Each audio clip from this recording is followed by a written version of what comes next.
तत्सवितुर्वरेण्यं भर्गो देवस्य धीमहि धियो यो नः प्रचोदयात्। सभी साधकों को प्रणाम। परम पूजनीय बाबूजी को प्रणाम। आज जो विज्ञान में उसकी जो साधना है उसके द्वितीय कड़ी में आज हम लोगों का विषय है विज्ञानमय कोश सूक्ष्म सिद्धियों का केंद्र।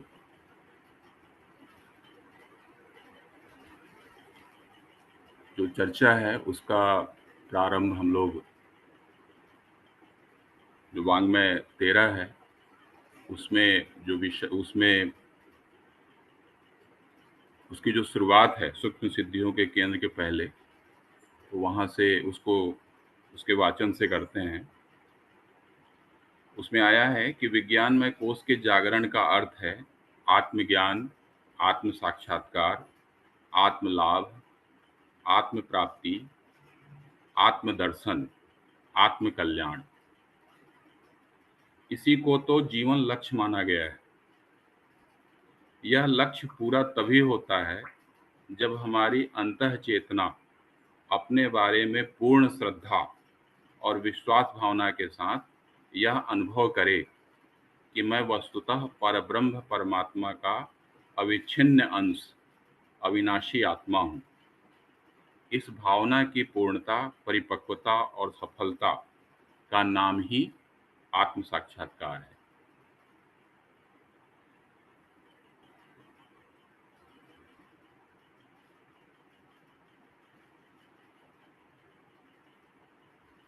उसके बाद आगे कहते हैं कि कुछ समय पहले आस्थाएं, आकांक्षाएं एवं संवेदनाओं का पृथक अस्तित्व नहीं माना जाता था। उसे विचार पद्धति का ही एक रूप कहा गया था।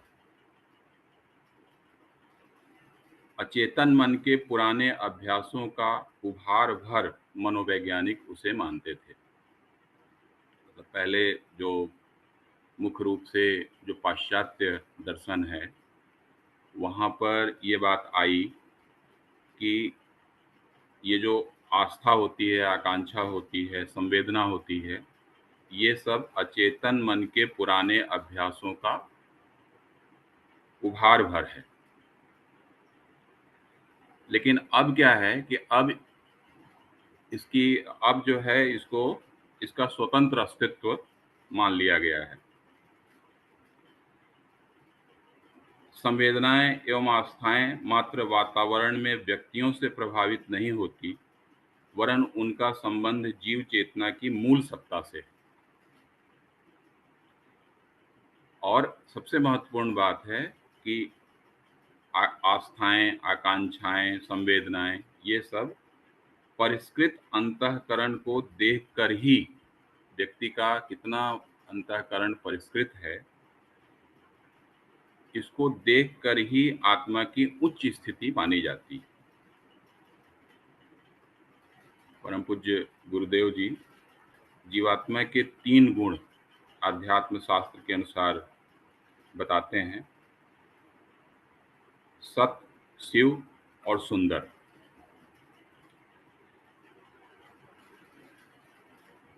हमारे शास्त्रों में भी जीवन की व्याख्या सत्यम शिवम सुंदरम के रूप में की गई है।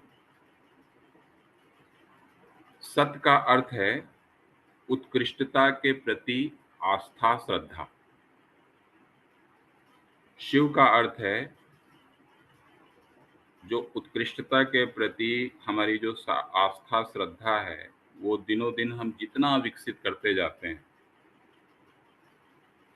तो उससे प्रवाहित, उससे निःसृत जो आकांक्षाएं हैं उनका जो प्रवाह है वो शिवम है।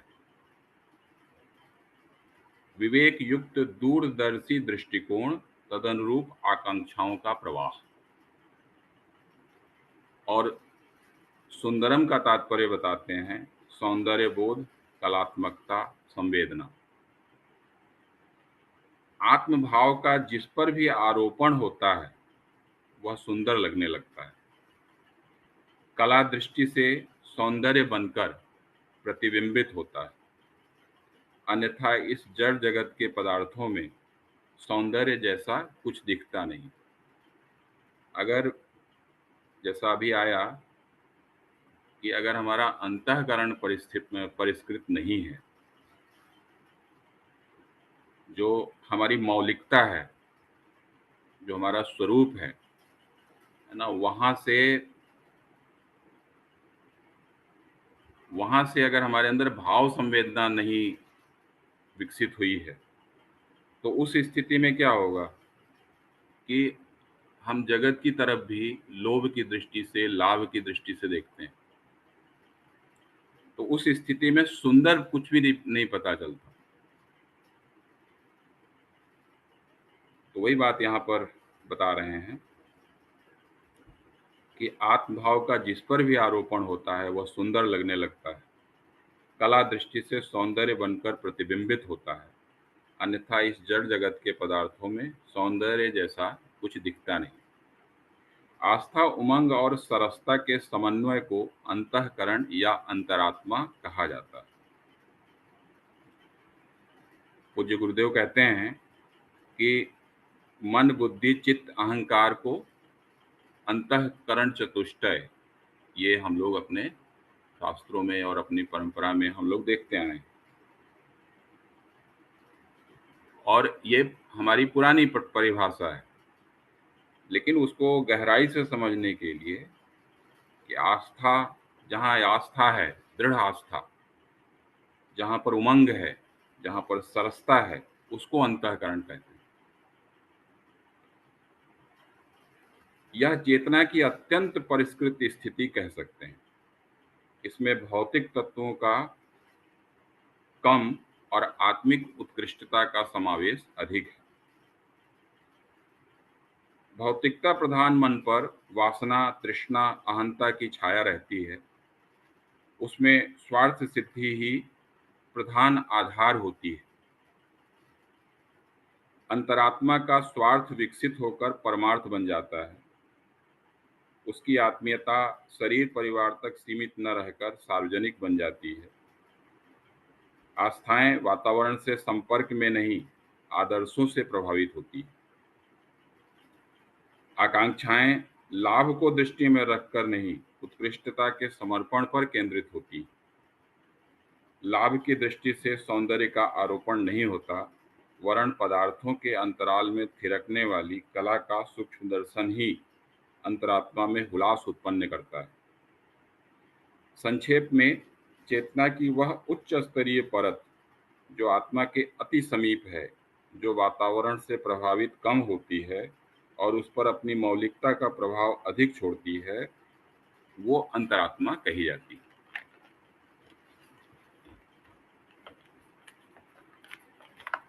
इच्छा शक्ति, ज्ञान शक्ति और क्रिया शक्ति चेतना चेतना त्रिवेणी के त्रिविध प्रवाह हैं। इनका उद्गम स्रोत अंतरात्मा है।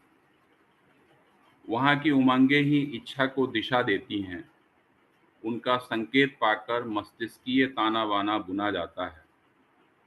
वहाँ के निर्देशों का पालन बिना नानुनच किए शरीर स्वाभाविक रूप से एक सेवक की तरह करता रहता है। इन तथ्यों पर विचार करने से स्पष्ट हो जाता है कि आत्मा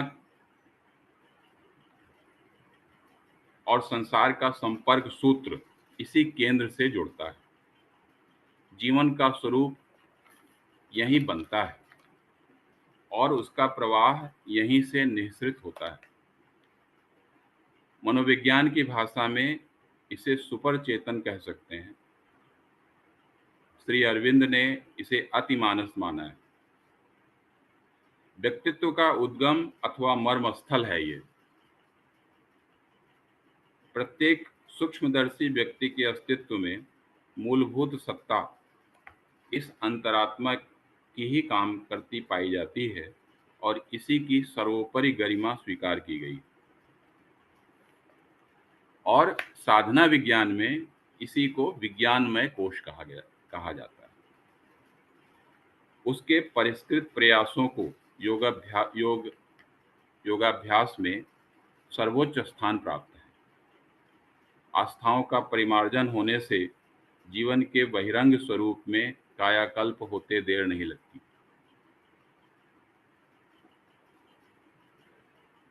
मतलब आस्थाओं का परिमार्जन ये जीवन का प्रमुख उद्देश्य होना चाहिए।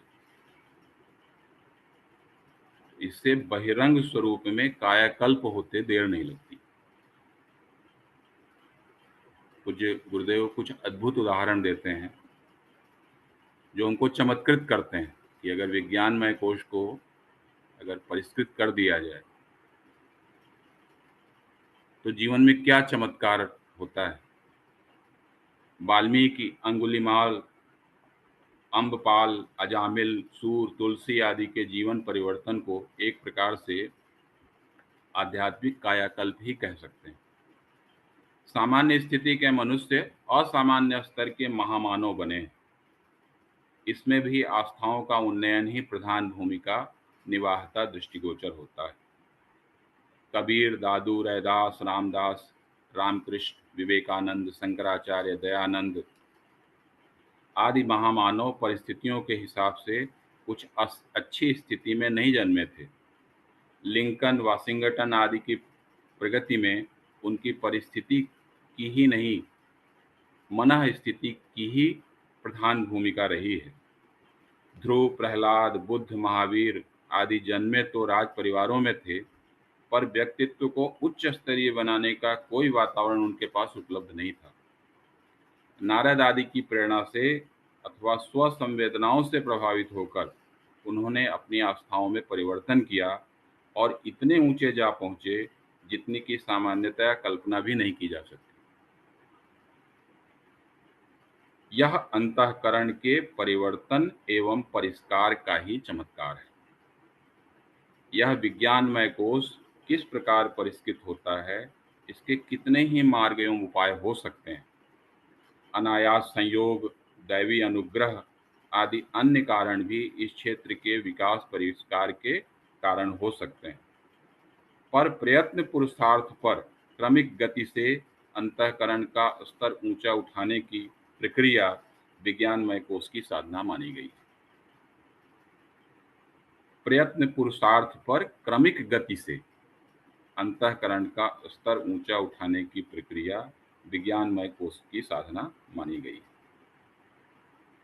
तो ये बात जो है पूज्य गुरुदेव हमको बताते हैं कि विज्ञानमय कोश है क्या, विज्ञानमय कोश की जो साधना है वो कितना आवश्यक है, और विज्ञानमय कोश की साधना में हमको करना क्या है। ये सारी बातों पर प्रकाश डालने वाले कुछ 2-3 पैराग्राफ हैं जिनको हम लोगों ने पढ़ा। इसके बाद वो कहते हैं कि विज्ञानमय कोश का ये तो हुआ, बस ये बहिरंग स्वरूप हुआ कि संसार में हमको भिन्न भिन्न प्रकार के मानव दिखते हैं। विकसित मानवों को अगर देखा जाए तो विकसित मानव जो होते हैं, जो संत कोटि के, ऋषि कोटि के होते हैं, है ना, उनके उनके जीवन को देखने से उनके जीवन में जो विशेषताएं हैं, जो गुण संपदा है, जो भाव संपदा है, उसको जब देखते हैं तो पता चलता है कि ये विज्ञानमयता क्या चीज है। लेकिन आगे कहते हैं कि विज्ञानमय कोश का यह बहिरंग पक्ष हुआ।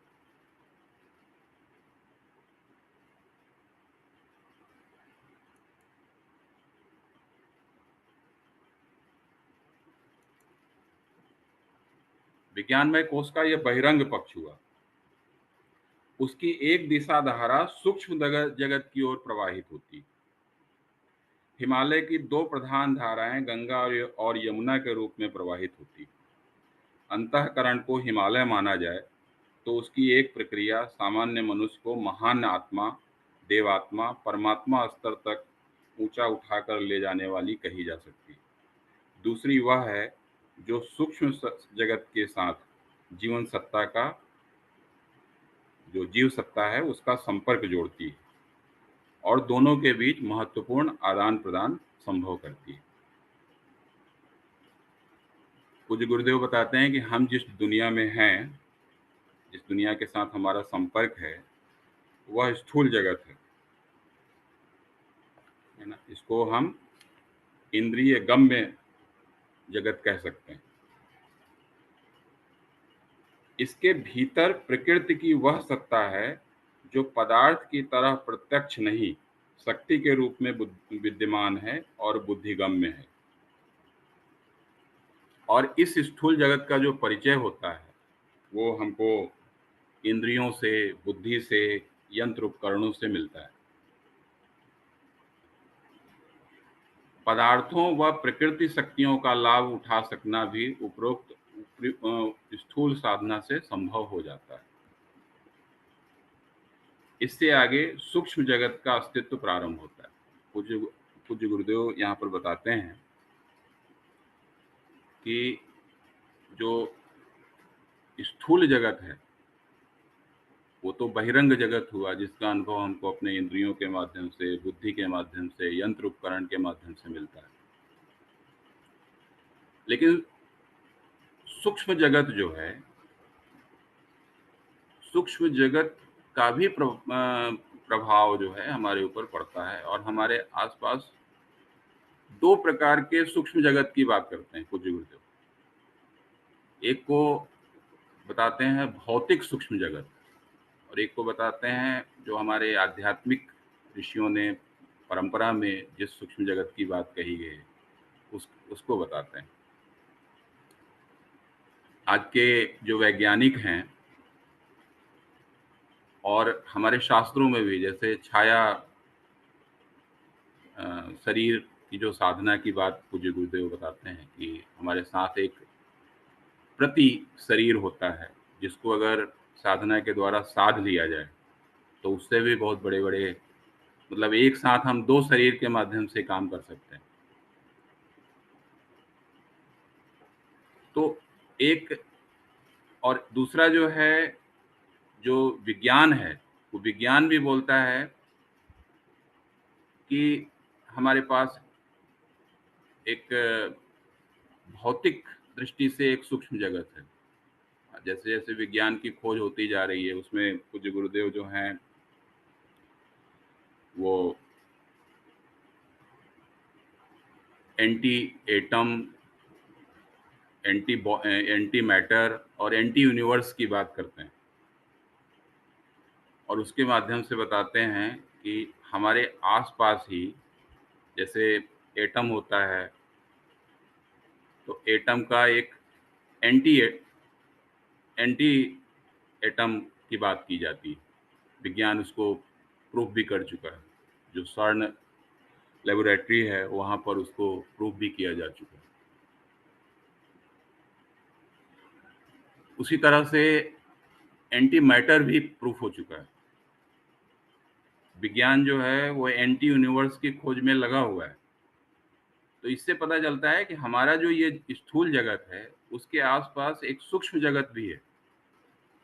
और अध्यात्म में हम लोग सूक्ष्म जगत की बात सुनते ही आए हैं।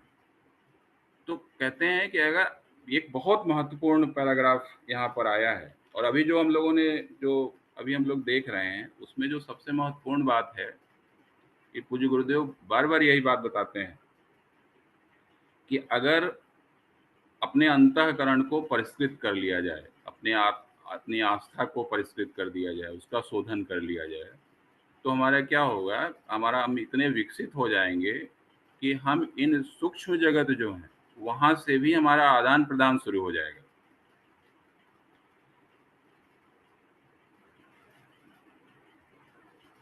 ये इसको, इससे संबंधित एक पैराग्राफ है, मैं उसको पढ़ देता हूँ कि जीव और ब्रह्म के मध्य आदान प्रदान के सुदृढ़ सूत्र विद्यमान है। उनमें अवरोध आत्मा पर चढ़े हुए कषाय कल्मषों के कारण उत्पन्न होता है। उन्हें हटाया जा सके तो ब्रह्मांडीय चेतना और जीव चेतना के मध्य महत्वपूर्ण आदान प्रदान चल पड़ते हैं।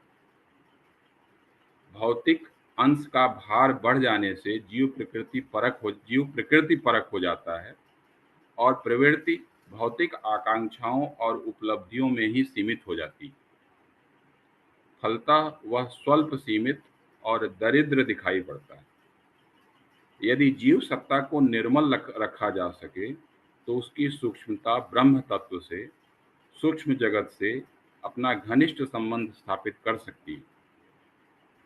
यह आदान प्रदान जिसके लिए भी संभव हुआ है वो देवोपम स्तर की स्थिति बना सकता है। ऐसे लोगों को स्थूल जगत की अपेक्षा सूक्ष्म जगत से अधिक महत्वपूर्ण अनुदान अधिक मात्रा में मिलने लगता है। यह संपदा व्यक्ति को सच्चे अर्थों में समुन्नत बनाती है।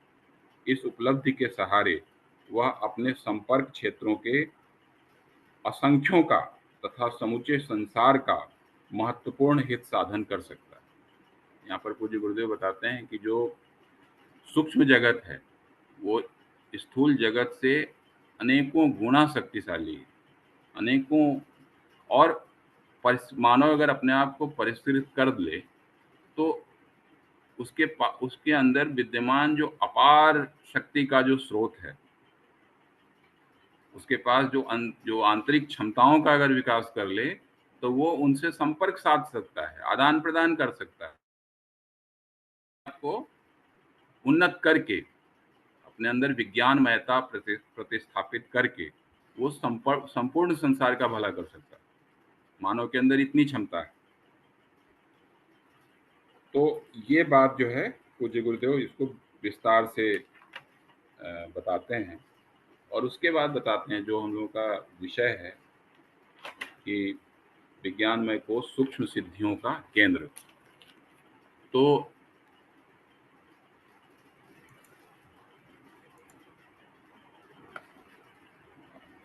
सूक्ष्म सिद्धि या सूक्ष्म जगत, जो सूक्ष्म सिद्धि है वो क्या है? विज्ञानमय कोश की प्रसुप्त स्थिति को हटाकर उसमें जागृति उत्पन्न कर देने पर मनुष्य सामान्य न रहकर असामान्य बन जाता है। सूक्ष्म जगत का उपयोग कर सकने की सफलताओं को सिद्धियां कहा जाता है। साधना से सिद्धि की प्रचलित साधना से सिद्धि को साकार कर सकने की जो उक्ति है, इसको अगर विज्ञानमय कोश की सफलता कहा जाए तो यह अनुचित ना होगा। मतलब विज्ञानमय कोश के माध्यम से जो जो इस तरह की बातें हैं वो साकार होती।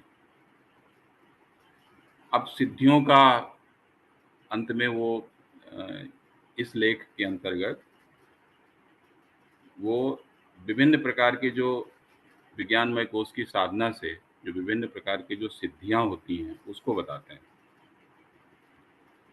तो उसमें शिव संहिता में वर्णन आता है कि आत्म साधना से शरीर में उत्तम कांति उत्पन्न होती है, जठराग्नि बढ़ती है, शरीर निरोग होता है, पटुता और सर्वज्ञता प्राप्त होती है तथा सब वस्तुओं का ज्ञान प्राप्त होता है। भूत भविष्य और वर्तमान काल की सब वस्तुओं के कारण का ज्ञान होता है। जो शास्त्र सुने नहीं जाते उनके रहस्य जानने तथा व्याख्या करने की शक्ति प्राप्त होती है। उस योग साधक की जिह्वा पर सरस्वती नृत्य करती है और मंत्र आदि सरलता पूर्वक सिद्ध होते हैं। योग तत्वोपनिषद में आया है कि जैसे जैसे चित्त की सामर्थ्य बढ़ती है वैसे वैसे दूर श्रवण, दूरदर्शन, वाक सिद्धि, कामना पूर्ति आदि अनेकों दिव्य सिद्धियां मिलती चली जाती। वशिष्ठ संहिता में आया है कि आसन से रोग प्राणायाम से पातक, प्रत्याहार से मनोविकार दूर होते हैं और धारणा से धैर्य, ध्यान से ऐश्वर्य और समाधि से मोक्ष प्राप्त होता है। कर्म बंधन कटते हैं। और सांख्य कारिका जो 59 नंबर का जो सूत्र है, ईश्वर कृष्ण द्वारा जो रचित है, उसमें आया है, जिसको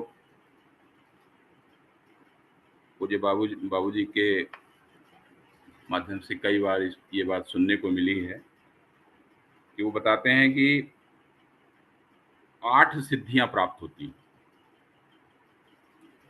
सिद्धियां जो हैं वो पृथ्वी तत्व की प्रधानता के कारण जो सिद्धियां हमको, अनेकों सिद्धियां जो योग दर्शन में है, वो आज के समय में थोड़ी कम देखने को मिलती है। लेकिन ये सिद्धियां जो होती हैं ना, ये निश्चित रूप से मिलती है, और ये मिलना भी विज्ञानमय कोश का जो आवरण है उसको हटाने के लिए पर्याप्त है।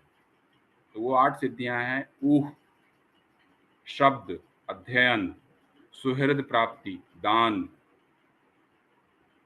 और आध्यात्मिक। जो ये जो तीनों प्रकार के दुख हैं, आधिदैविक, आधि भौतिक और आध्यात्मिक, इनका नाश ये इनके माध्यम से होता है। ऊह क्या है? तो ऊह सिद्धि अर्थात पूर्व जन्म के स्वरूप का ज्ञान। शब्द सिद्धि अर्थात शब्दों का ठीक तात्पर्य समझना, शब्दों का अर्थ प्राप्त होने लगता है। शब्द हमारे पास जब हम विज्ञानमय कोश को परिष्कृत करते हैं तो शब्दों का ठीक ठीक तात्पर्य समझने लगते हैं। तो ऊह सिद्धि, शब्द सिद्धि, तीसरा बताते हैं अध्ययन सिद्धि। अध्ययन में अभिरुचि होती है और उससे प्रकाश ग्रहण करने की क्षमता मिलती है। जो दिव्य चेतनाएं हैं, जो गुरु सत्ताएं हैं, उनका जो प्रकाश है, उनकी जो कृपा है, वो हमको जब हम अध्ययन करते हैं तो उसके माध्यम से मिलने लगती है। फिर सुहृद प्राप्ति, मतलब भावनाशील मित्र की प्राप्ति होती है। संग की बहुत बड़ी आवश्यकता है। अच्छे लोगों का जब संग होता है तो हम अनुप्राणित होते हैं अपने विकास के लिए, और विकास में ही रिद्धि सिद्धि समाई हुई है। जैसे जैसे हम विकास करते जाते हैं, हमारे जीवन में सिद्धियों का जो विभिन्न प्रकार के जो सिद्धियां हैं वो आनी शुरू हो जाती हैं। तो अच्छे मित्र जो होते हैं वो उनकी प्राप्ति होती है। फिर कहते हैं दान सिद्धि, मतलब उदार स्वभाव एवं परमार्थ पारायण प्रवृत्ति हमारे अंदर विकसित होती है। और उसके बाद ये 5 हो गई: ऊह सिद्धि, शब्द सिद्धि, अध्ययन सिद्धि, सुहृद प्राप्ति, दान सिद्धि और आध्यात्मिक, आधिदैविक और आधि भौतिक। दुखों का नाश जिससे हो सके, ऐसी विज्ञानमयता, ऐसी विवेक दृष्टि हमको प्राप्त होती है।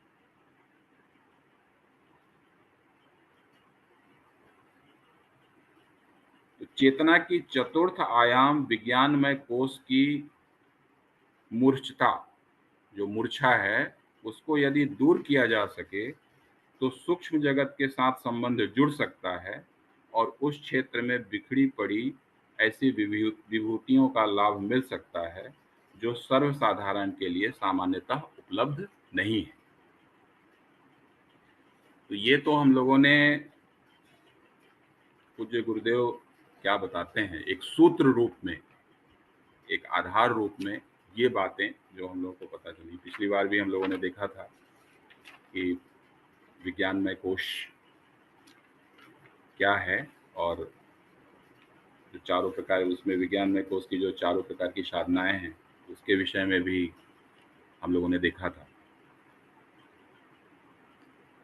अब जो है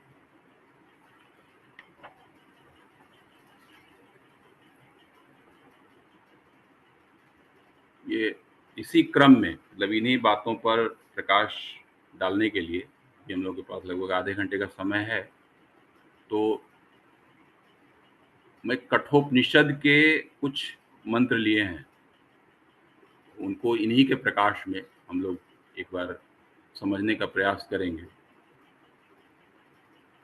तो मैं एक स्क्रीन शेयर कर देता हूँ।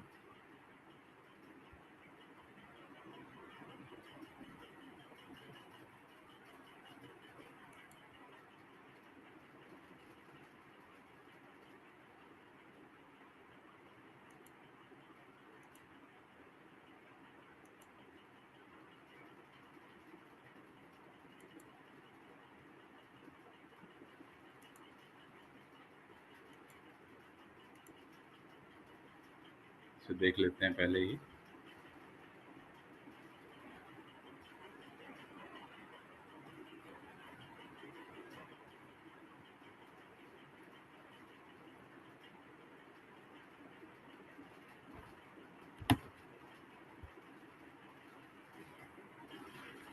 कठोपनिषद में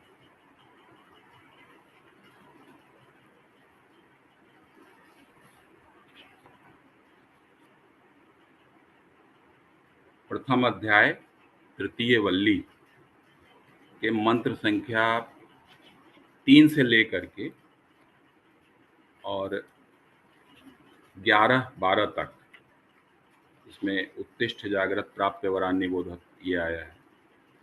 इसमें विज्ञान महता को और विज्ञान महता से जो अद्भुत सिद्धियां प्राप्त होती हैं, इनके विषय में बहुत सुंदर सूत्र आए हुए हैं। तो इसमें हम लोग शुरुआत करते हैं मंत्र संख्या 9 से, और उसी क्रम में जो इसके पहले के मंत्र आएंगे जहाँ पर आवश्यकता होगी हम लोग उसको देख लेंगे। तो मंत्र संख्या 9 है कि विज्ञान सारथिर्यस्तु मनः प्रग्रहवाण नरः स्वधनः सोध्वनः परमाप्नोति तद विष्णु परमम पदम।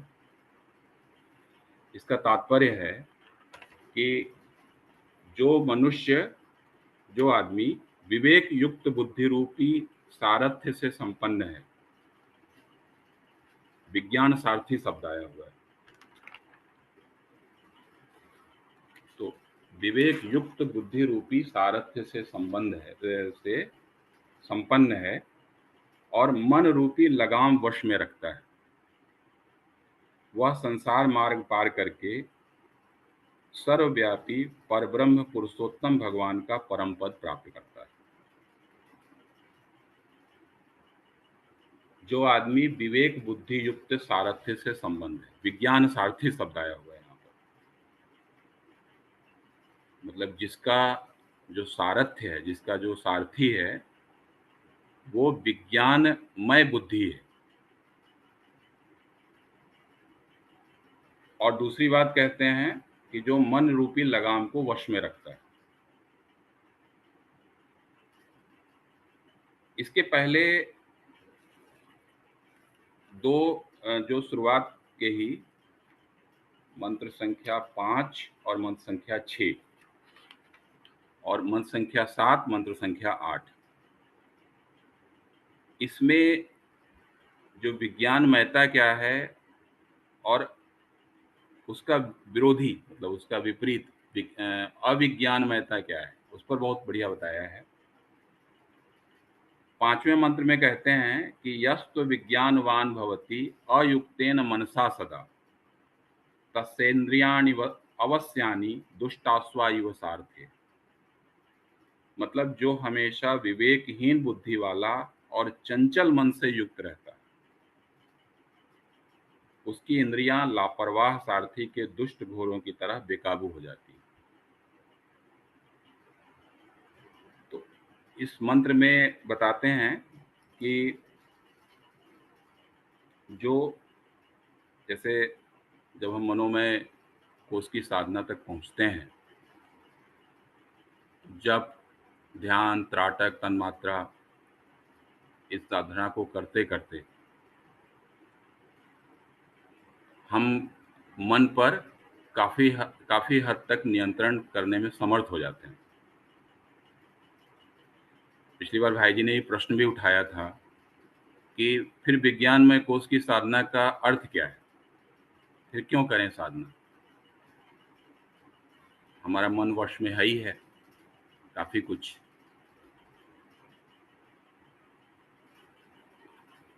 हमारे मन पर जो वासना विकार हैं, उनका अटैक ना होना, नंबर 1।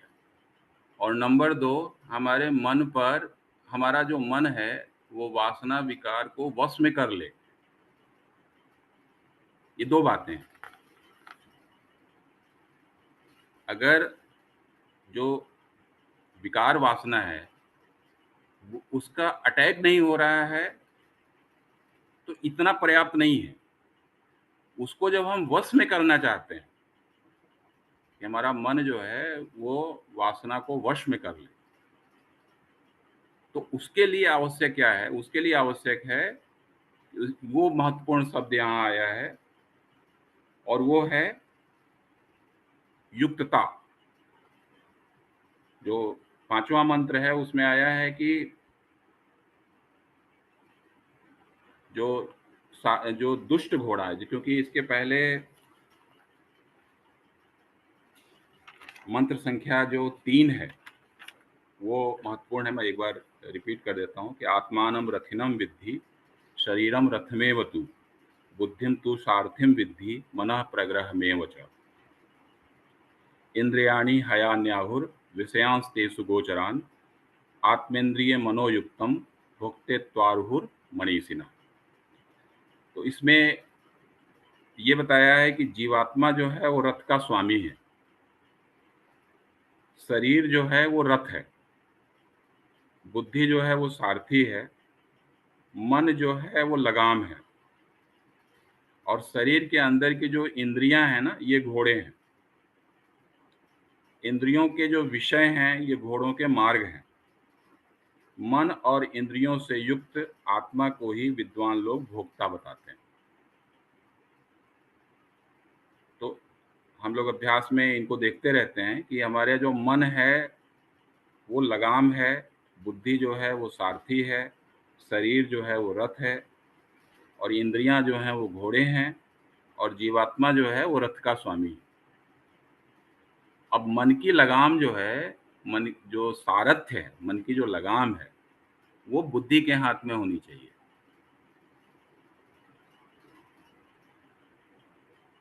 तो कैसी बुद्धि के हाथ में होनी चाहिए, वो बात यहाँ बताते हैं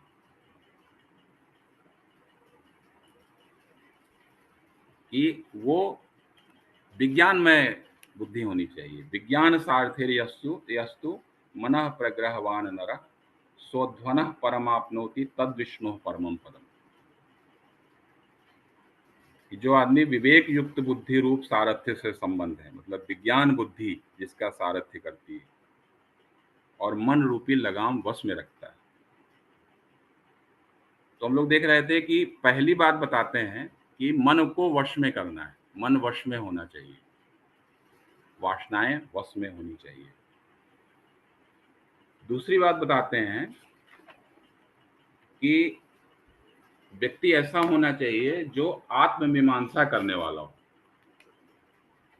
मैं कौन हूं, इसका उत्तर जानने का प्रयत्न करने वाला हो, और इसके लेकर के उसके अंदर दिनों दिन स्पष्टता आती जा रही हो। मैं शरीर नहीं हूं, मैं इंद्रिय नहीं हूं, मैं मन नहीं हूं, मैं बुद्धि नहीं हूं,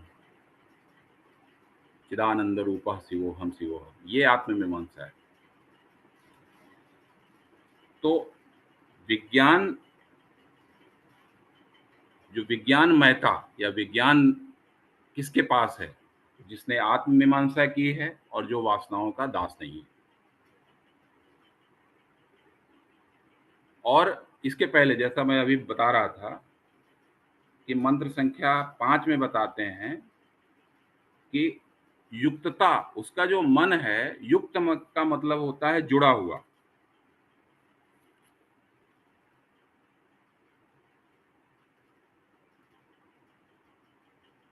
कि अयुक्तेन मनसा सदा, मतलब इसमें अयुक्त का क्या अर्थ है कि अयुक्त का मतलब अयोग्य नहीं। अयुक्त का मतलब अयोग्य भी होता है, लेकिन अयुक्त का एक अयुक्त का यहाँ पर जो सही अर्थ है वो है कि जो युक्त नहीं है वह। युक्त का मतलब जुड़ा हुआ, अयुक्त यानी जो जुड़ा नहीं है वह।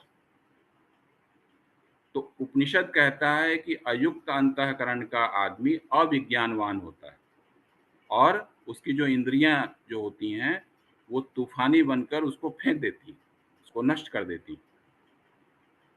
और इसके बाद वाले मंत्र में कहते हैं, मंत्र संख्या 6 में, कि जो यस्तु विज्ञानवान भवति युक्तेन मनसा सदा तस्येन्द्रियाणि वश्यानि सदस्वा इव सार्थे। लेकिन जो विज्ञान युक्त बुद्धि रखता है, जो विवेक युक्त बुद्धि रखता है और मन को वश में रखता है, उसकी इंद्रियां सावधान सारथी के उत्तम घोड़ों की तरह वश में रहती हैं। और यहाँ पर क्या आया है, युक्तेन मनसा सदा। युक्तेन मनसा सदा का तात्पर्य है कि वो उसका जो मन है वो कहीं पे जुड़ा हुआ है। अब यहाँ पर एक बहुत बहुत महत्वपूर्ण बात की ओर ध्यान गया कि हमारा जो मन है, हम साधना जब करते हैं तो साधना में जब तक जो परमात्म तत्व है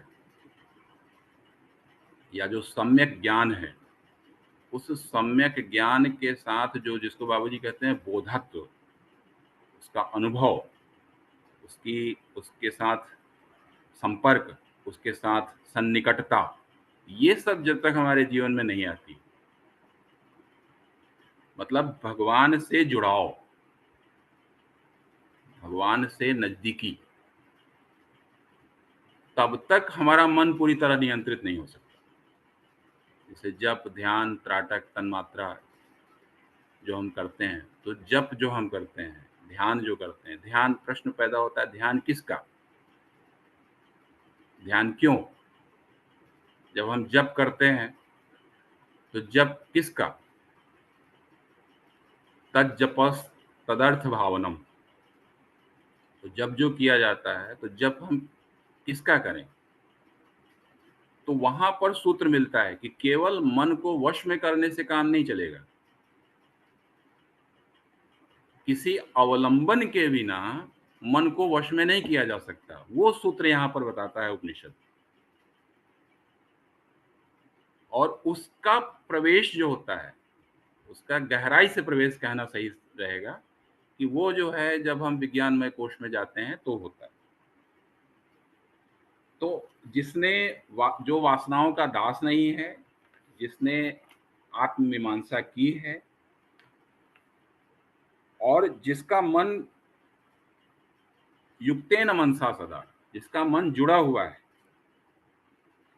ना, ऐसा व्यक्ति जो है उसके पास विज्ञानमयता होती है। फिर उसके बाद कहते हैं कि ऐसा जो विज्ञानमयता, जो विज्ञानमयता एक बुद्धि का विकसित स्वरूप है, और अ, बुद्धि का भी अतिक्रमण कर सकने का वो एक साधन है। विज्ञानमयता से ही बुद्धि का अतिक्रमण किया जा सकता है। तो ये जो स्थिति है, ये जब सारथी के रूप में हमारे व्यक्तित्व में जब ऐसी विज्ञानमयता आती है, तो उसका परिणाम क्या होता है? तो उसका परिणाम होता है कि स्वध्वनः परमाप्नोति तद विष्णु परमम पदम। ऐसे व्यक्ति को, जो जिसको आप परम सिद्धि कह सकते हैं, कि सर्वव्यापी परब्रह्म पुरुषोत्तम भगवान का परम पद प्राप्त होता है, भगवान की गोद प्राप्त होती है। और जो भगवान का लाडला है, भगवान की गोद जिसको प्राप्त हुई है, उसको तो सब कुछ प्राप्त हो गया। सारे ऋषि मुनि परंपरा में सब समस्त लोग जो होते हैं वो उसी को प्राप्त करने के लिए, वही मुक्ति है, सभी दुखों का नाश। बाबूजी कहते हैं कि हमको मुक्ति की ये परिभाषा बहुत अच्छी लगती है कि जहाँ पर समस्त दुखों का नाश है वही मुक्ति है। तो समस्त दुखों का नाश जहाँ पे हो जाता है, तो विज्ञान मेहता का की जो सबसे जो चरम सिद्धि है, मुझे तो यही समझ में आती है कि परम पद की प्राप्ति। तो यहाँ पर कुछ महत्वपूर्ण बात बताते हैं कि विज्ञान सारथी, ये जो बात अभी मैं एक बार फिर से रिपीट कर लेता हूँ कि जो वासनाओं का दास नहीं है, जिसने आत्ममीमांसा करके ये स्थित किया, ये अपने अंदर ये समझ विकसित की है, इसका बोध किया है कि मैं शरीर नहीं हूँ, मैं प्राण नहीं हूँ, मैं मन नहीं हूँ, है ना, मैं चिदानंद रूपः शिवोहम शिवोहम, मैं आत्म तत्व हूँ। तो विज्ञान सारथी, विवेक बुद्धि जिसकी सारथी है, विज्ञान सारथी का एक ये तात्पर्य हुआ। और दूसरा एक बहुत महत्वपूर्ण, अगर विवेक जब तक नहीं आता हमारे जीवन में, तब तक क्या है कि विज्ञान रूप बने हुए लोग जिसके सारथी हैं, है ना, उसको भी विज्ञान सारथी कहेंगे। और दूसरी बात यहाँ कहते हैं मनः प्रग्रहवान नरा, जिसके हाथ में मन की लगाम है। मन की लगाम आसानी से हाथ में नहीं आती। अगतिकता से अथवा किसी कारणवश मन का वर्चस्व कम हो जाए, ऐसा नहीं होता है। मन जो होता है, मन एवं मनुष्यानाम कारणम बंधमोक्ष, मन को वश में करना इतना आसान नहीं है।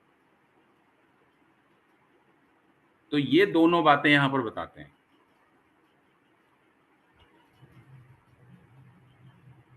तो जो वासनाओं का गुलाम नहीं है, जिसने आत्ममीमांसा की है, वह विज्ञानवान है।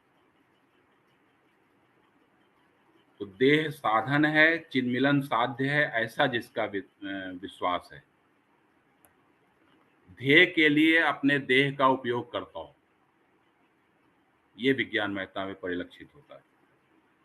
जो अपने इंद्रियों को हथियार समझता हो, जीवन विकास के लिए जो प्राणों की भी परवाह न करता हो, जो अपनी प्राण शक्ति को, जिसको परिश्रम से जो प्राण शक्ति को प्राप्त करता है, उस प्राण शक्ति का उपयोग ध्येय के लिए करता है, प्रभु कार्य के लिए करता है। जो मन के वश में नहीं होता, जो बुद्धि पर नियंत्रण रख सकता है। अब बुद्धि पर नियंत्रण रख सकता है। और बुद्धि की बात अगर की जाए तो बुद्धि के दो कार्य हैं, एक कामना पैदा करना और एक निर्णय लेना। शास्त्रों में आया है कि कामो बुद्धा उदेति, मतलब कामनाओं का जो उदय होता है वो हमारी बुद्धि में होता है।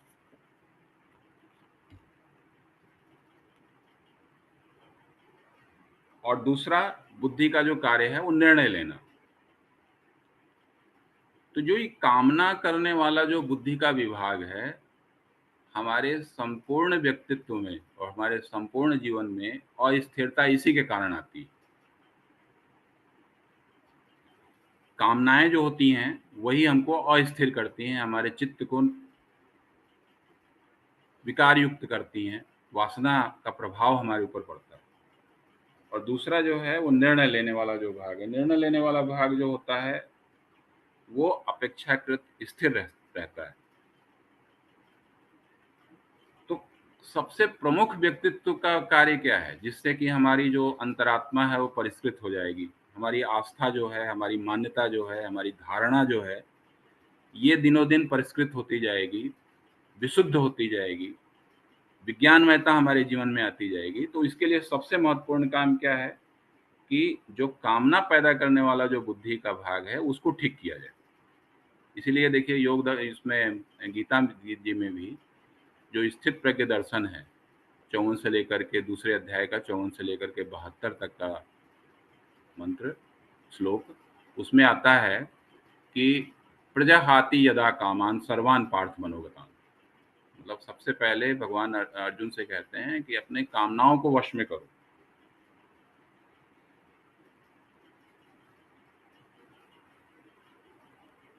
तो विचलन जो है ये इसी की वजह से होता है, और इसके लिए ये इतना महत्वपूर्ण है और इतना कठिन भी है कि इसके लिए जन्म जन्मांतर की साधना भी करनी पड़े तो भी ठीक है। तो कई जन्मों की साधना के बाद ऐसी बुद्धि जिसकी मिलती है वह विज्ञान बुद्धि, जिसमें कामनाओं पर नियंत्रण करने की क्षमता विकसित होती है। स्थित प्रज्ञ का अर्थ ही यह है कि जिसने कामना पैदा करने वाले अस्थिर भाग पर काम किया है तथा परिणाम स्वरूप जिसकी बुद्धि स्थिर है। बुद्धि स्थिर होने का एक बहुत बढ़िया सूत्र गीता में आया है, उसी स्थित प्रज्ञ दर्शन में ही, कि दुखे स्वनुद्विग्न मनाः सुखेषु विगतः स्पृहः वीतराग भय क्रोधः स्थित धीर मुनिरुच्यते। तो सुख दुख में जिसकी बुद्धि अस्थिर रहती है, जिसकी बुद्धि अस्थिर नहीं रहती, मतलब स्थिर रहती है। अब प्रश्न पैदा होता है कि ये कामना शून्य बुद्धि बनाई कैसे जाए? कामना शुद्ध शून्य बुद्धि क्या संभव है? कामना शून्य बुद्धि जिसमें कोई कामना नहीं हो, क्या ऐसी अवस्था प्राप्त की जा सकती? तो ऐसी अवस्था प्राप्त की जाती होगी, नहीं की जाती होगी, वो एक अलग बात है। शास्त्रों में वर्णन आया है, लेकिन अपने जीवन में जब हम लोग देखते हैं तो ये पाते हैं कि इसको प्राप्त करना बहुत कठिन है। लेकिन कामना शून्य बुद्धि कौन सी अवस्था है किसे पता? परंतु जिसने प्रभु की कामना अपनी मानी, जो विशुद्ध बुद्धि का बन गया, जिसने अपनी बुद्धि ईश्वर को अर्पित की, वह विज्ञान सारथी बन सकता है।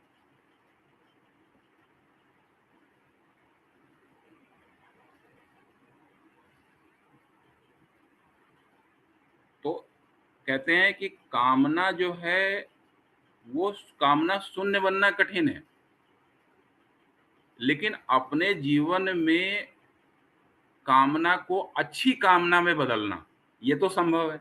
हम अच्छी कामना करें, हम विकास की कामना करें, और विकास की कामना करने का सबसे विशुद्ध स्वरूप क्या है, उसी को हमारे शास्त्रकारों ने बड़े सुंदर शब्द में कहा कि भगवान की कामना करो, अपनी बुद्धि भगवान को अर्पित कर दो। तो बुद्धि भगवान को अर्पित करने का क्या मतलब? पहले कामना, फिर अच्छी कामना, और फिर जैसा भगवान चाहे वैसी कामना। मतलब हमारी बुद्धि पर, हमारी कामना पर भगवान का शासन हो। भगवान मुझे जैसे रखेंगे मैं वैसे रखूंगा। ये विज्ञान महता है। तो ऐसा व्यक्ति जो है वो विज्ञान सारथी बन सकता है। और यहाँ पर भी देखिए, जो युक्तता शब्द आ गया, युक्तता का मतलब कि हमारा जो मन है वो भगवान से जब तक संलग्न नहीं होगा तब तक हमारे अंदर हमारा जो चित्त है वो निर्मल नहीं बन सकता। हमारी जो आस्था है उसका शोधन नहीं हो सकता। हमारा जो अंतःकरण है उसका परिष्करण नहीं हो सकता। तो भगवान की आवश्यकता बताइए कि कामनाओं पर हम नियंत्रण नहीं कर सकते, लेकिन कामनाओं को भगवान को सौंप दो, ईश्वरार्पित बुद्धि कर दो। फिर कहते हैं कि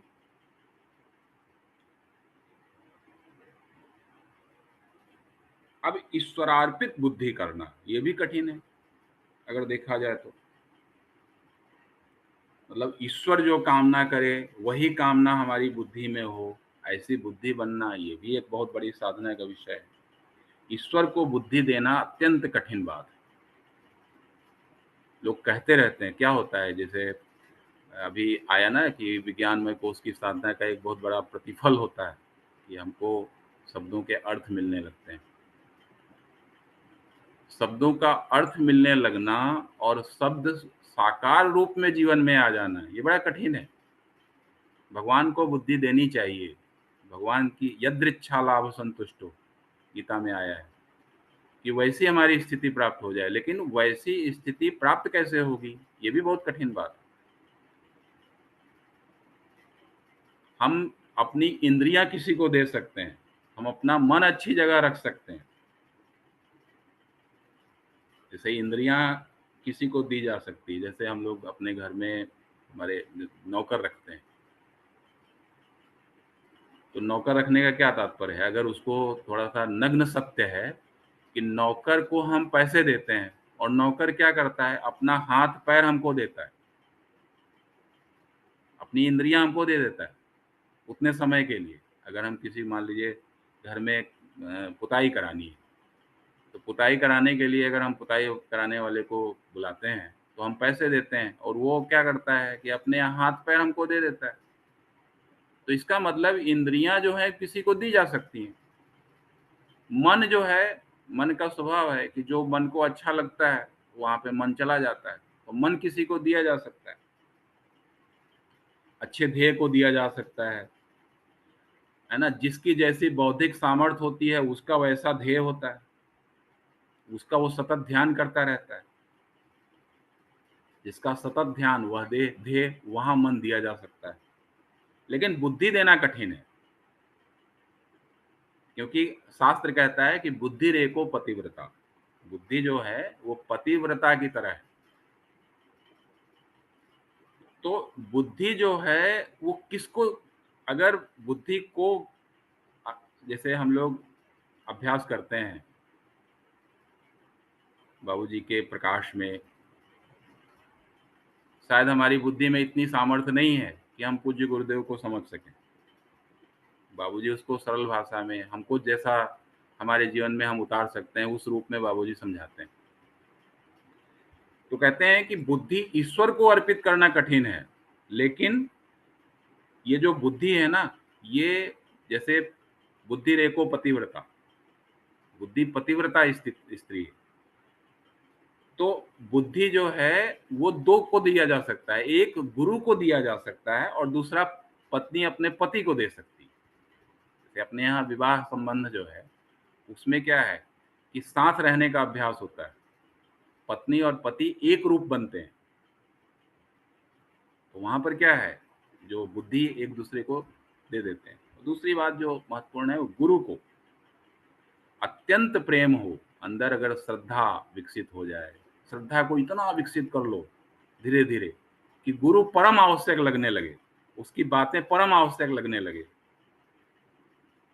तो हम विज्ञान सारथी बन सकते हैं। इसको मैं निष्कर्ष रूप में कहना चाहता था कि ईश्वरार्पित बुद्धि करनी हो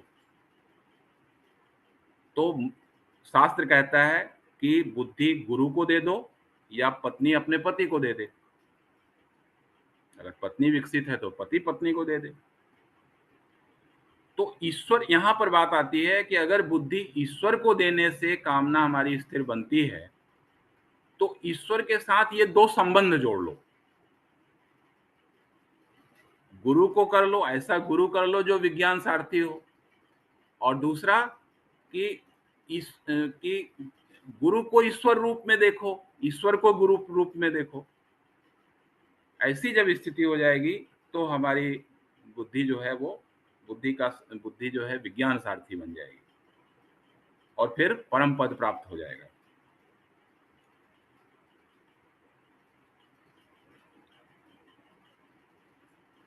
तो विवेक बुद्धि जो है विकसित करने का मार्ग है कि हमारे जीवन में जो आग्रह है, वो आग्रह आग्रह का मतलब वासना, चाहिए ही, यही वासना है। तो इस वासना को खत्म किया जा सकता है, ये अत्यंत कठिन कार्य लगता है। लेकिन अगर ऐसी वासना पैदा कर ली जाए जिसमें मेरा कल्याण हो, तो इसी को ध्येय कहते हैं। ये गुरु देता है, प्रेरक देता है, मार्गदर्शक देता है। अगर हम लोगों को बाबूजी न मिले होते तो इस तरह के भाव हमारे अंदर नहीं आते। हम लोग अपने जीवन में इतने वर्षों में जो भी जितने भी वर्ष से जुड़ा हुआ है, बाबूजी से उसने कुछ प्राप्ति ही किया है। उसकी बुद्धि प्रकाशमय ही बनी है, और प्रकाशमय बुद्धि ही एक वासनामय बुद्धि है। वासनामय बुद्धि का विलीनीकरण प्रकाशमय बुद्धि में कर दो, और प्रकाशमय बुद्धि का विलीनीकरण विज्ञानमय बुद्धि में कर दो। तो विज्ञानमय बुद्धि का जो विलीनीकरण है वो आत्मा में हो जाएगा, मतलब वो आत्मा के अधीन हो जाएगी। तो इन्हीं शब्दों के साथ मैं अपने वाणी को विराम देता हूँ, और पूज्य बाबूजी जो हैं अगर वो हों तो फिर जो प्रश्न का जो क्रम है उसको शुरू किया जा सकता है। जो भी भाई बहन प्रश्न करना चाहते हैं वो लोग कृपया प्रश्न करें, और बाबूजी को भी हम लोग कहेंगे कि वो आएँ, अपना आशीर्वाद हम सभी को दें और जो हम लोग का प्रश्न है उनका समाधान करें।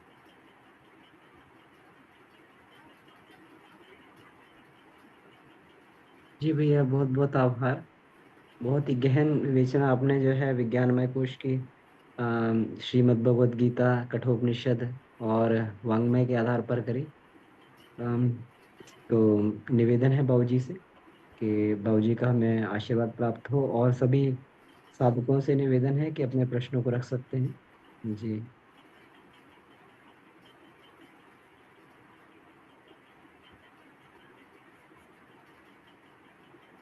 बाबूजी, बाबूजी आप इसमें 1 मिनट, 1 मिनट आप। बाबूजी अपने आप को अनम्यूट कर लीजिए।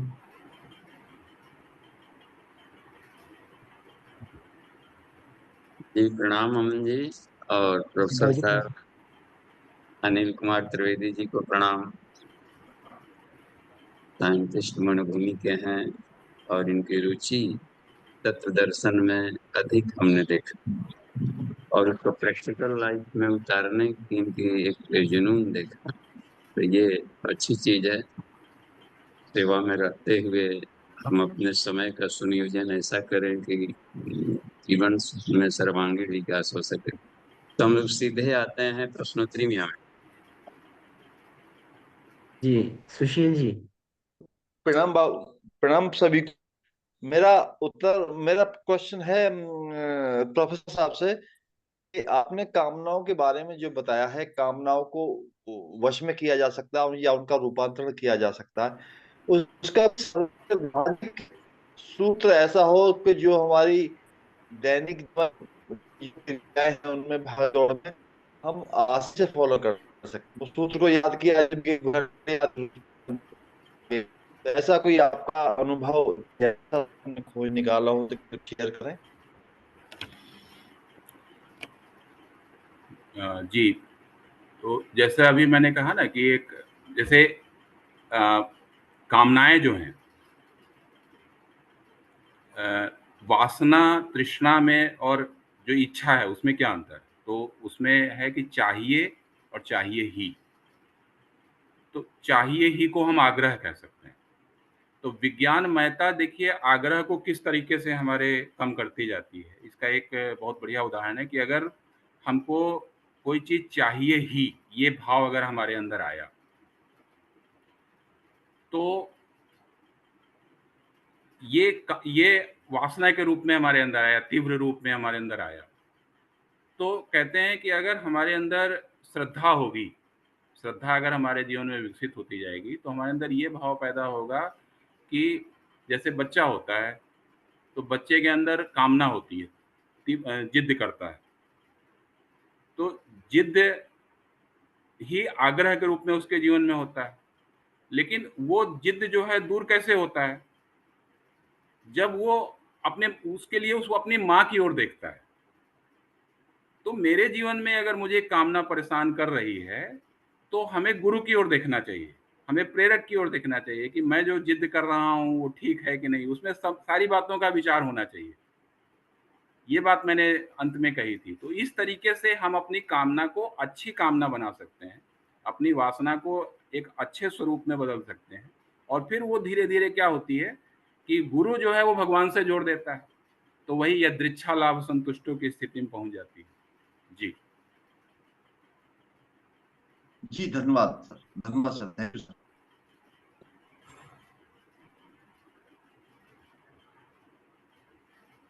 जी इसमें चैट में प्रश्न है तो इनको ले लेते हैं। सृष्टि सिन्हा जी का प्रश्न है। प्रणाम बाबूजी, कामनाओं को ईश्वर की कामनाओं में कैसे बदलें?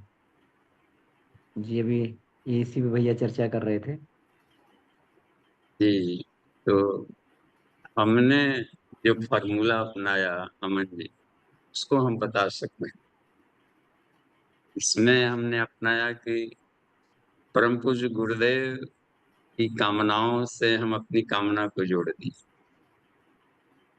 क्योंकि पहले उनको हमने जांचा भी कि जो कहते हैं गुरु जी क्या इस माने कुछ सत्य भी है, तो हमारा काम करो, हम तुम्हारा काम करेंगे। इस तरीके से हमने देखा कि बिल्कुल वो फैक्ट है। और भी उनके विराट रूप को भी हमने देखा, विनुपग चले, एक जगह बैठे हुए पूरे विश्व को एक साथ देख लेना, और फिर उसको हमारे सामने कहे भी कि तुम 6 महीना पहले जो वहां पर ऐसे बैठकर इस व्यक्ति से ऐसे बोल रहा था, जबकि हम केवल दूसरे कोई जानता ही नहीं, केवल हम और वो व्यक्ति वहां जानते, और ये सुन रहे हैं यहाँ पर बैठे हुए अपने कक्ष से। तो ये सब उनको, या अपने शरीर में भीतर प्रवेश करके काम लेना, तो जब देखा कि इनमें ईश्वर के गुण हैं, और इनमें वो सारी शक्तियां हैं जो गुरु के लिए कहा गया है, और गुरु परब्रह्म के रूप में, तो हमने उनकी बातों को महत्व देना, बहुत महत्व दिया। उसके बाद से जांचना शुरू, खत्म, और समर्पण 100%, बिल्कुल। तो अपनी कामना रही नहीं, जिसे कामना शून्य, एक जगह बात किए थे त्रिवेदी जी कि कामना शून्य, इसी को हम कामना शून्य मानते हैं कि अपनी कोई इच्छा नहीं, अपनी इच्छा न हो, और गुरु की इच्छा को ही अपने पूरा करने में हम अपने आप को झोंक दें, उसी को हम कामना शून्य मानते हैं, और उनके लिए कामना से जुड़। तो हमको अपने कक्ष में बुलाकर कहे थे कि तुमको शिक्षक पैदा करना, और इस विषय के शिक्षक। तब अब उस दिन से रात दिन इसी जुनून में पड़ा रहा कि इसके लिए हम क्या कर सकते हैं, कैसे, का इतना विश्वास के साथ गुरु जी ने कैसे कहा। ये अब इसका मतलब व्यवस्था भी बना चुके हैं अंतरिक्ष में, और ये जरूर थोड़ा सा ये काम, और शिक्षक वह जो आदमी वाणी से नहीं अपने आचरण से प्रस्तुत करे, और आचरण को रिफाइन करने में टाइम लगता है। 5 कोषों को की साधना तकनीक सिखाए गुरुदेव, और उसमें पाया कि व्यक्तित्व वाला आज का जो चल रहा है कक्षा, यही पर्सनालिटी, अतिमानसिक स्तर का, अंतःकरण की सफाई का।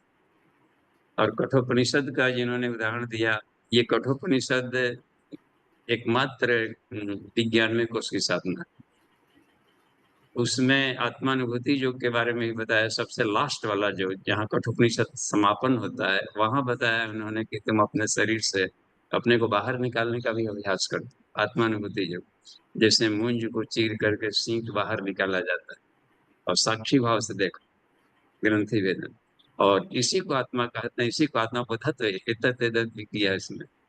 तो इतना एक शानदार ये एक पाथेय भी है, उसको हमने प्रैक्टिकल किया, तो वो बातें आती गई, और गुरु के प्रति समर्पण होने को हम मानते हैं कि ये ईश्वर के प्रति समर्पण हुआ। और पहले गुरु को गुरु रूपा से, जो संसार के परिवर्तनशील वस्तुओं में एक ही अपरिवर्तनशील चैतन्य सत्ता है, उस पद को तत्पदम दर्शितम इसी लाइफ में दिखा सके। तो उस अवस्था को तो हमने पाया कि ये परफेक्ट है, स्थिति एक चेतनात्मक स्थिति है, तो उस रूप में हमने लिया समर्पण को। तो ये कुछ अपना, चलिए ठीक है, धन्यवाद। नेक्स्ट प्रश्न को देखिए। बाबूजी एक बात ध्यान में आ रही है कि जैसे अभी आग्रह वाली जो बात हो रही थी, तो आग्रह जो है वो जैसे अभी युद्ध का प्रसंग आया, तो वो भी आग्रह से ही हुआ। अगर व्यक्ति अपना विकास करना चाहता है तो वहाँ भी आग्रह होता है। तो जो साधना क्या है कि यदि आग्रह न छूटता हो, हम लोग अपने जीवन में वासना विकार से मुक्त होने का प्रयास करते रहते हैं, लेकिन वो जो है वो हमारे ऊपर हावी होती जाती है। तो हमारे शास्त्रकारों ने कहा कि अगर वासना, या जिसको आग्रह कह रहे हैं, तीव्र वासना, वो अगर न छूटता हो तो किसका आग्रह रखना है यह निश्चित करो, इसी को साधना कहते हैं।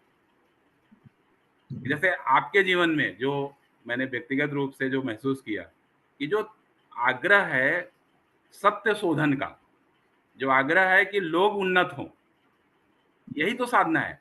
इसके लिए हम जो कुछ भी करते हैं, इसके लिए साधन के रूप में जो कुछ भी करते हैं, तो ये जो है यही, इसमें अगर आग्रह हमारा हो जाएगा तो उसके लिए गुरु की प्रेरक की मार्ग की आवश्यकता पड़ती है और उससे हमारा दिनों दिन परिष्कार होता जाएगा।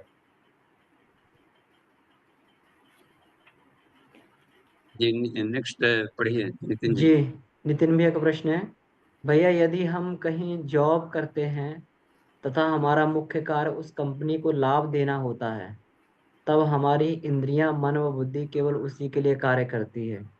आपने कहा कि बुद्धि को देना कठिन है, तो इसमें कठिनाई कहाँ पर है, कृपया स्पष्ट करें।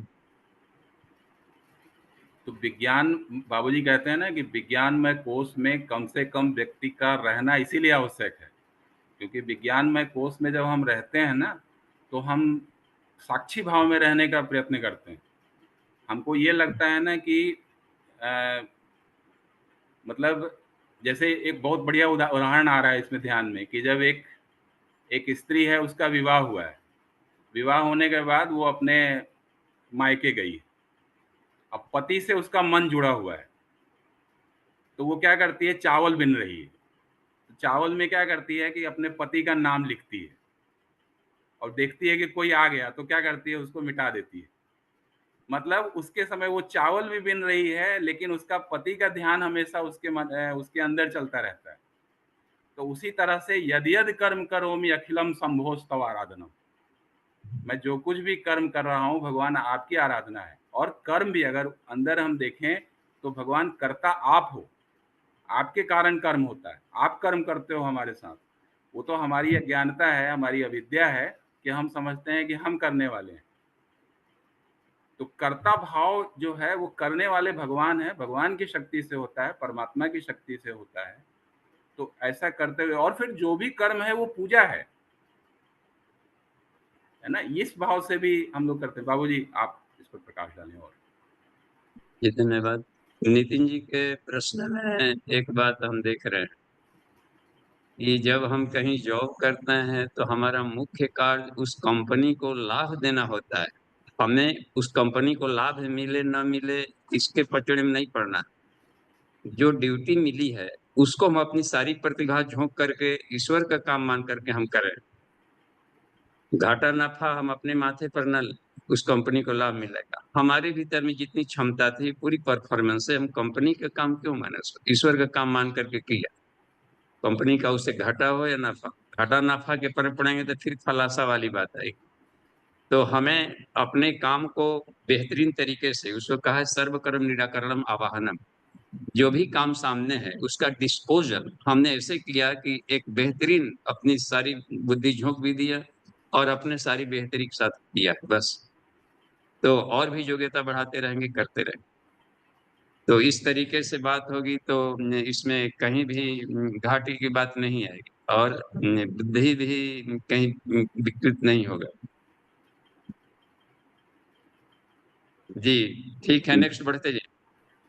जी जी बाबूजी, कुछ है। एक इसमें इसमें जैसे कि एक बात जैसे आपने बताई और भैया ने बताई, तो इसमें एक साक्षी भाव की बात भी आई है। तो साक्षी भाव जो है इस अवस्था में रख करके अगर हम कार्य करते हैं तो वो आत्मानुभूति का ही प्रैक्टिकल है, साक्षी भाव में रहना, उसमें रह के कार्य करना। जी साक्षी भाव यानी स्थित प्रज्ञ। साक्षी हम्म। भाव माने ईश्वर से जुड़कर काम करना। ईश्वर चूंकि साक्षी चेतन है, साक्षी चेता केवल निर्गुणश्च, तो उसका पुत्र भी तो साक्षी चैतन्य स्वभाव होना चाहिए। ये मेरा जन्मजात स्वभाव है, इसको विकसित करना है। जो दब गया है किन्हीं तरीके के अननेचुरल बिहेवियर, खान पान से।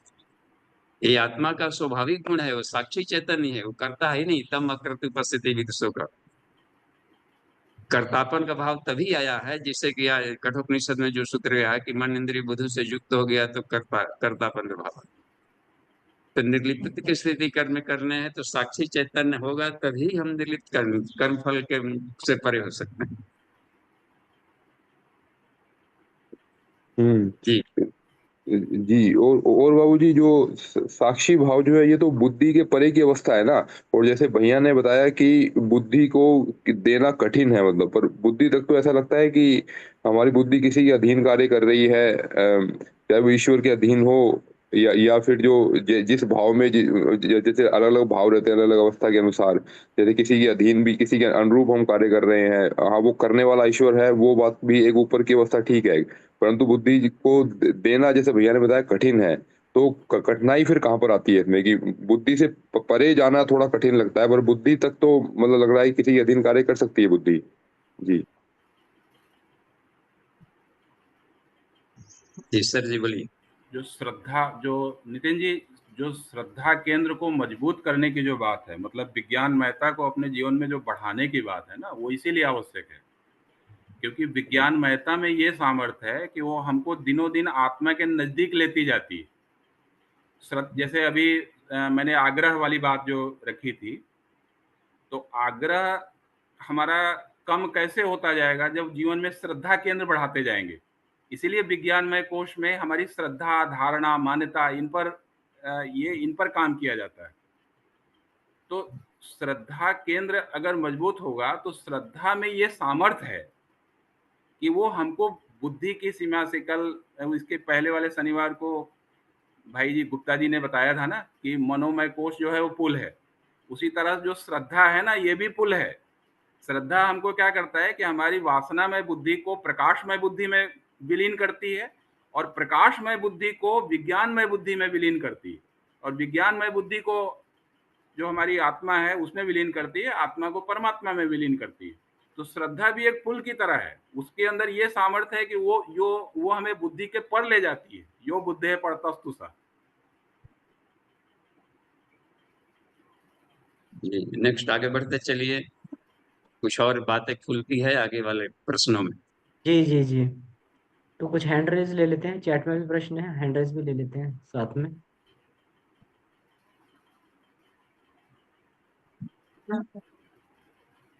जी, सुमन दीदी। हाँ, प्रणाम भैया, प्रणाम बाबूजी। धन्यवाद क्लास के लिए। लेकिन मेरा दो प्रश्न है। भैया से ये प्रश्न है कि माया और क्या है, माँ मनुष्मरा युद्धस्य, वो मंत्र का थोड़ा एक्सप्लेनेशन चाहिए। और बाबूजी ने बोला कि कंपनी का लाभ हानि हमको नहीं हेडेक लेना है, लेकिन हमारे बैंक में तो यही पूछा जाता है, व्हाट इज द रिजल्ट। और ऐसे वो लोग बात करते हैं कि मतलब मुझे लगता है मनोमय कोश ही डेवलप नहीं है, तो हम विज्ञानमय कोश कहाँ से जाएंगे।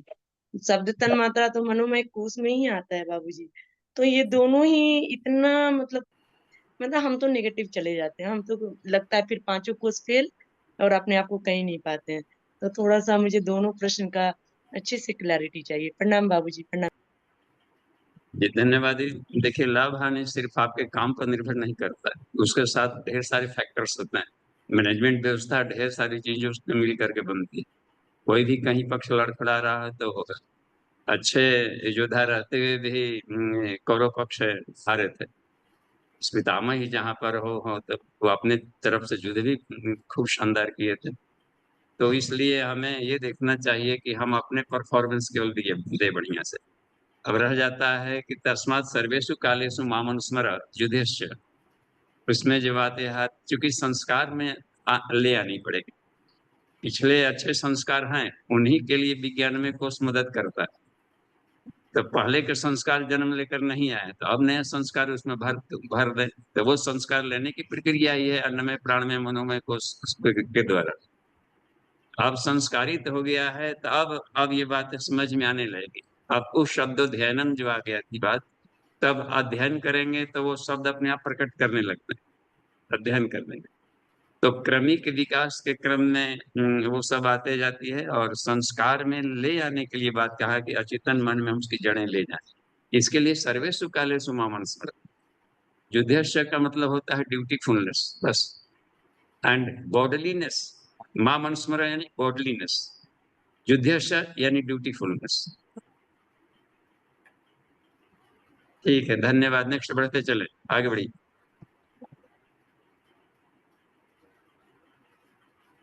अमन जी। जी बाबूजी। इसमें आगे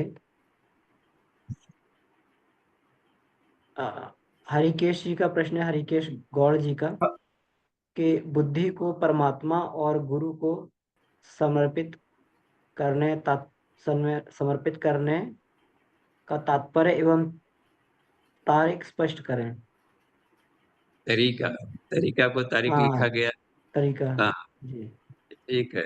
बुद्धि को परमात्मा, देखिए बुद्धि का मतलब ही होता है कि संसार में जो काम आती है बुद्धि, क्या करना है क्या नहीं करना चाहिए, क्या उचित है क्या अनुचित है, तो अनुचित को छोड़ते जाना, उचित को पकड़ते जाना, ये प्रत्यक्ष जीवन में इसकी जरूरत पड़ती है।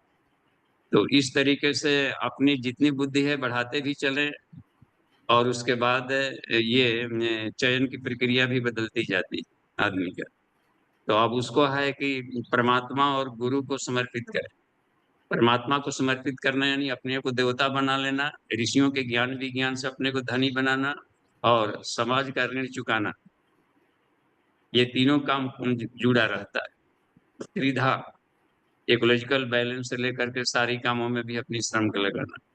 और गुरु का समर्पित का मतलब होता है गुरु कोई ना कोई अभियान चलाता है, समसामयिक होता है वो। एक तो आत्मज्ञान तो अनिवार्य और शाश्वत सत्य है, उसको तो बताएगा ही बताएगा, ब्रह्म ज्ञान तत्व ज्ञान। लेकिन उसके जिम्मे एक और भी काम आता है जीवन में, इस समाज में जो इन दिनों विकृतियां आई हुई है उसको हटाने के लिए हम क्या कर सकते हैं, तो अभी उसके जिम्मे रहता है। तो वो उसमें हम अपनी जो भी अपनी योग्यता है, पद प्रभाव है, उसका एक अंश उसमें लगाते रहे। सरल है प्रक्रिया, इसने इतना सरल अणुव्रत का भी गुरु जी ने शब्द का प्रयोग किया हिंदी में। इतना सस्ता गुरु भी पहले कभी नहीं है। अणुव्रत पूरा नहीं छूटता है तो एक सप्ताह में एक दिन छोड़ो, कोई नशा वगैरह है तो। अब इसने कितना सहज एक सरल ऋषि आ गया बस। तो सुदुराचारो अपनी संत मानने योग्य है यदि हमारे अभियान में लग गया, घाटा नहीं है उसका। तो यहाँ से फिर चल पड़ता है आगे का क्रम, तो धीरे धीरे पढ़ने लगता है। नेक्स्ट पढ़ते जाइए आगे, जल्दी जल्दी, समय कम है। जी बाबूजी। माधवी राय जी का प्रश्न है, प्रणाम बाबूजी। अच्छे शब्द कम देर तक रहते हैं मन में, और जो मन लायक नहीं है वो प्रभावित करता है, ये अंतर क्यों होता है? मन की जायका को बदला जाए। जी। चलिए आगे बढ़ते जाइए। इसके बाद वीरेंद्र प्रसाद यादव जी का प्रश्न है कि भाई साहब प्रणाम, बहुत अच्छा प्रस्तुति, धन्यवाद। इच्छा शक्ति, ज्ञान शक्ति और कार्य शक्ति में कौन मालिक है, कृपया प्रकाश डाला जाए। हाँ, तो सब एक ही अंतःकरण से निकलता है, अंतरात्मा से। अंतःकरण से ये तीनों तरंगे निकलती है। इच्छा ही विचार क्रिया ज्ञान बनती है, क्रिया आती है। एक प्राइमरी स्टेज है, एक बीच वाला स्टेज है, और एक परिणति होता है क्रिया। लेकिन निकला है अंतरात्मा से। जहाँ मालिक बैठा है वही सिर्फ कर सकता है, उसी की क्षण चलेगा। प्रकृति का क्षण नहीं होता है, वो इच्छा नहीं कर सकती, अध्यक्षण चाहिए उसको। तो जीवात्मा ही है, तो आत्म साधना बहुत जरूरी है, जहाँ से 80 इच्छाएं निकलें। ठीक है, आगे बढ़ते जाइए। जी। बाबूजी यस प्रणाम। मोहन जी।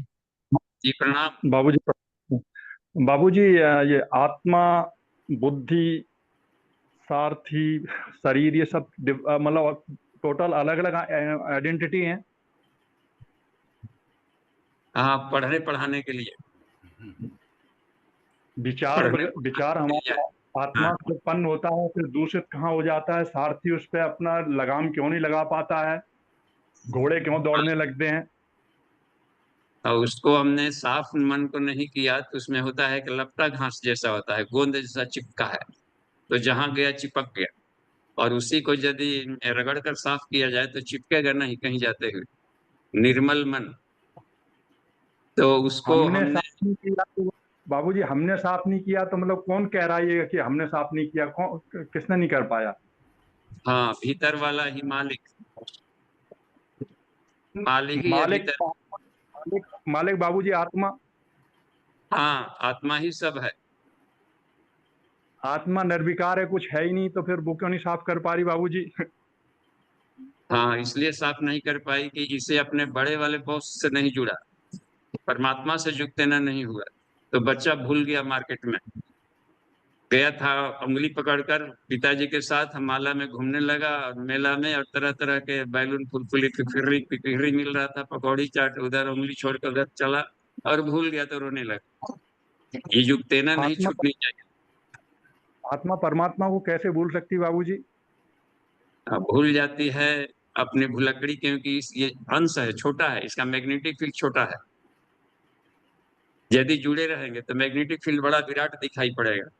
यदि उंगली छूट जाती है तो लगता है कि मैं छोटी से है, मेरा छोटा सा मैग्नेटिक फील्ड है, ये जो जिस शरीर में रहता है उसी में अपनी दुनिया मानने लगता है, इसलिए ये भुलक्कड़ी आती है। बहुत बहुत धन्यवाद बाबूजी। जी धन्यवाद।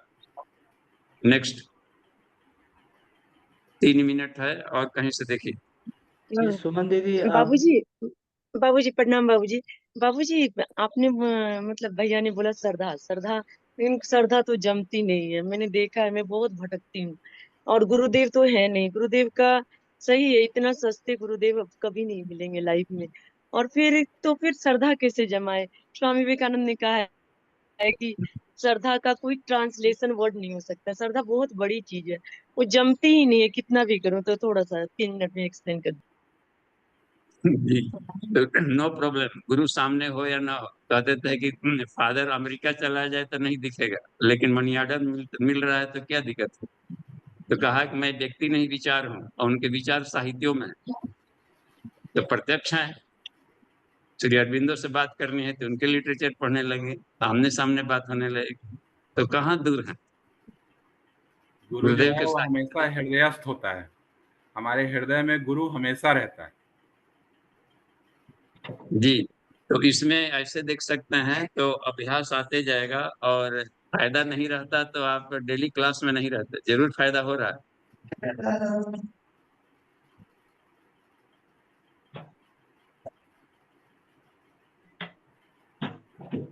और थैंक यू बाबूजी, ठीक है, लेकिन सेटिस्फेक्शन तो नहीं होता। ठीक है, धन्यवाद बाबूजी।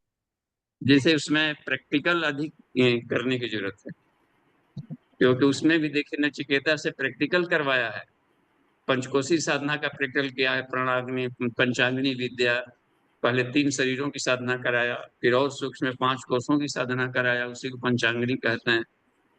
और उसके बाद में फिर सामने सामने फील्ड वर्क में घुमा घुमा करके दिखाया कि देखो इसको आत्मा कहते हैं, ये आत्मा है, वो आत्मा है। तो उस तरीके के हम लोग तैयारी, ना पढ़ाई, ना ऐसा होता है ना, 2 तरह से कॉलेज में जाते हैं बच्चे पढ़ने, एक हॉस्टल में रहकर पढ़ते हैं, एक गए आए तो 2 घंटा रहे स्कूल में, अब इधर 22 घंटा गली कूचों में लड़कों से सीख रहे हैं कुछ कुछ। तो इसलिए वो एक लंबा, एक पकने तक, स्टेशन पीरियड तक हमें लगातार करना है। तो घर में रहते हुए भी एक साधना कक्ष जरूर रखा जाना चाहिए घर में, हर घर में रखिए। अपना एक कक्ष अलग रखिए जो कि आपके मनोभूमि के अनुसार, आपके अपने ढंग से उसमें 4-5 घंटा समय निकालिए। ड्यूटी के अलावा जो जितना समय बच गया है सारा का सारा खपा दिया जाए आत्मानुसंधान में, तो देखेंगे प्रगति तेज होगी। ठीक है, धन्यवाद। उसका एप्लीकेशन होता है, जो भी नौकरी कर रहे हो, बिजनेस व्यापार हो या कुछ भी, अपने शौक के लिए जो भी आपने कुछ एक रचनात्मक काम शुरू किया है, वो पकाने के लिए होता है, थोड़ा सा रिलैक्स में मिलता है, प्रैक्टिकल भी होता है, लोगों से संपर्क बनता है, तो आदमी उसका एप्लीकेशन कर पाता है, जो कि सुबह में मेडिटेशन में जो बातें आई थी। जी धन्यवाद, समय हो गया है अमन जी। तो सर जी आप इसको ये करें, विराम दें। ओम शांति शांति शांति। सभी को प्रणाम। जी प्रणाम, धन्यवाद भैया।